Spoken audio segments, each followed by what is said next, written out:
ஓம் நமச்சிவாய. கதாபிஷேக குழுவின் 5வது நாளில் ஞானமே வடிவாய் வீற்றிருக்கும் ஞானாம்பிகை பற்றி சிந்திக்க உள்ளோம். சக்தி பீடத்தில் 17வது கோயில் காளஹஸ்தி ஞானாம்பிகை கோயிலாகும். இக்கோயில் ஆந்திராவில் அமைந்துள்ளது. புராண பெயர் சீகாலத்தி ஆகும். இக்கோயில் ஞான சக்தி பீடமாகும். 51 சக்தி பீடங்களில் எந்த உடல் பகுதி விழுந்தது என அறியப்படவில்லை. இங்கு மூல தெய்வமாக ஞானாம்பிகை அருள் பாலிக்கிறாள். இவள் ஞான பிரசுனாம்பிகை, ஞான பூங்கோதை, ஞான சுந்தரி என்றும் அழைக்கப்படுகிறாள். அம்பாளின் இடுப்பில் அணிவிக்கப்படும் ஒட்டியானத்தில் கேது உருவம் காணப்படுகிறது. அம்பாளின் திருவடியில் ஸ்ரீ ஆதிசங்கரர் பிரதிஷ்டை செய்த அர்த்தமேரு உள்ளது. அம்பாள் கருவறையை வலம் வரும்போது வட்டமாக தரையில் கோடிட்டு காட்டப்பட்டுள்ள மூலை இடத்தில் 3 தலைகள் சேர்ந்திருப்பது போன்ற சிற்பம் செதுக்கப்பட்டுள்ளது. இந்த இடத்தில் சக்தி வாய்ந்த எந்திரம் இருக்கிறது. தலவிருட்சம் அலரி, தீர்த்தம் பொன்முகலியாற்று தீர்த்தம், ஸ்வர்ணமுகி ஆறு, தலமரம் மகிழம். இக்கோயில் கைலாய மலையின் ஒரு பகுதியாக இக்கோவில் கருதப்படுகிறது.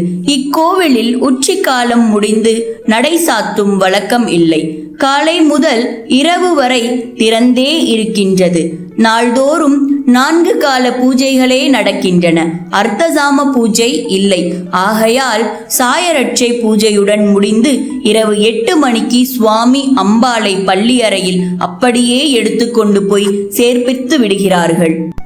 இறைவன் மீது பக்தி கொண்டிருந்த பாம்பு பாதாளத்தில் இருந்து மாணிக்கங்களை எடுத்து வந்து சிவலிங்கத்திற்கு தினமும் பூஜை செய்தது. பாம்பு பூஜை செய்து முடித்த பின்னர் அங்கு வரும் யானை மாணிக்கங்களை தனது துதிக்கையால் அப்புறப்படுத்திவிட்டு பூக்கள், தண்ணீர், வில்வ இலை கொண்டு சிவனை பூஜித்தது. தான் வைக்கும் மாணிக்கங்களை தள்ளிவிடுவது யார் என்பதை அறிய ஒரு நாள் அந்த பாம்பு பூஜைக்கு பின்னரும் அங்கேயே காத்திருந்தது. வழக்கம் போல் வந்த யானை மாணிக்கங்களை தள்ளிவிட்டு பூஜை செய்தது. கோபம் கொண்ட பாம்பு யானையின் துதிக்கை வழியாக அதன் தலைக்குள் புகுந்து யானை மூச்சு விட முடியாதபடி செய்தது. பரிதவித்த யானை துதிக்கையால் சிவலிங்கத்தை தொட்டு வழிபாடு செய்துவிட்டு இறந்தது. யானையின் தலைக்குள் இருந்த பாம்பும் நசுங்கி இறந்தது. இதே போன்று சிவன் மீது பக்தி கொண்டிருந்த சிலந்தி ஒன்றும் அதே சிவலிங்கத்தை வழிபட்டு வந்தது. தனது உடலில் இருந்து வரும் நூலினால் சிவனுக்கு கோவில், கோபுரம், பிரகாரம் கட்டி பூஜித்து வந்தது. காற்றில் நூல் அருந்து போனாலும் மீண்டும் கட்டியது. ஒரு முறை சிலந்தி கட்டிய நூல் கோபுரத்தை எரித்து சாம்பலாக்கும்படி செய்தார் சிவபெருமான். கோபம் கொண்ட சிலந்தி எரிந்து கொண்டிருந்த தீபத்தை விழுங்க சென்றது. சிலந்தியின் பக்தியை கண்டு வியந்த சிவபெருமான் அதனிடம் என்ன வர வேண்டும் என்று கேட்டார். மீண்டும் பிறவாமை வேண்டும் என்று வேண்டிய அந்த சிலந்திக்கு முக்தி கொடுத்து தன்னுடன் ஐக்கியமாக்கி கொண்டார் சிவன். தன் மீது கொண்டிருந்த அபரிமித பக்தியால் இறந்து போன யானை, பாம்பு ஆகியவற்றுக்கும் முக்தி அளித்தார் சிவன். புராண பெயரான சீகாலத்தில் என்ற சொல்லில் சி என்பது சிலந்தியை குறிக்கிறது. காலத்தி என்பது காலம், அத்தி என 2 பெயர் பெறுகிறது.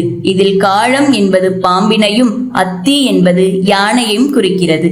சிலந்தி, பாம்பு, யானை ஆகிய உயிர்கள் சிவலிங்கத்திற்கு பூஜித்து முக்தி பெற்றதால் அவற்றின் பெயரால் இவ்வூர் சீகாலத்தி என பெயர் பெற்றது. காளஹஸ்தி சிவன் கோயில் பஞ்சபூத ஸ்தலங்களில் ஒன்றான வாயுலிங்கத்திற்கு மிகவும் புகழ் பெற்றது. ராஜராஜ சோழன் மகன் ராஜேந்திர சோழனால் கட்டப்பட்ட மாபெரும் கோவிலான இக்கோவிலில் வீற்றிருக்கும் காளஹஸ்தி அம்பாள் இடுப்பில் அணியும் ஒட்டியானத்தில் கேதுவின் உருவம் காணப்படுவதால் இவளை வழிபடுவது ராகு கேது தோஷங்களை நீக்கும் என்பது நம்பிக்கை.